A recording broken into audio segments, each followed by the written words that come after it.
ప్రైస్తను ప్రభువైన యేసుక్రీస్తు నామములో మీకు శుభము కలుగునుగాక.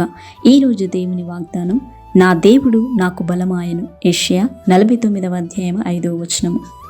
ఆయనే మన కొండ, మన కోట, మన ఆశ్రయ దుర్గమైనాడు. ఆయన తప్ప వేరొక ఆధారం మనకు లేదు. ఆ బలవంతుడైన గొప్ప దేవుడు మీతో ఉన్నాడు గనక మీ ఎడల బలమైన కార్యములు ఆయన జరిగించును. ఆయన ఉంటే సమస్తంలో మనకున్నట్టే. ఆయనే మన బలం, మన ఆధారం, మన ఆశ్రయమై ఉన్నాడు. ప్రార్థన. కృపా కనికరం కలిగిన గొప్ప తండ్రి, మహోన్నతరా, నీకు స్తోత్రములు చెల్లిస్తున్నాం. నీ బలమైన కార్యములను ప్రభా మీరే మా ఎడల జరిగించండి.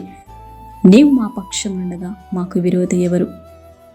నిత్యము మీరు మాకు తోడయండి, ముందుకు నడిపించండి, సహాయము దయచేయండి. మా యొక్క ప్రతి ప్రయత్నములు, ప్రతి మార్గములు మీరే మాకు తోడయండి. కృప చూపి సహాయం చేయమని యేసు నామములో ప్రార్థిస్తున్నాము తండ్రి. ఆమేన్.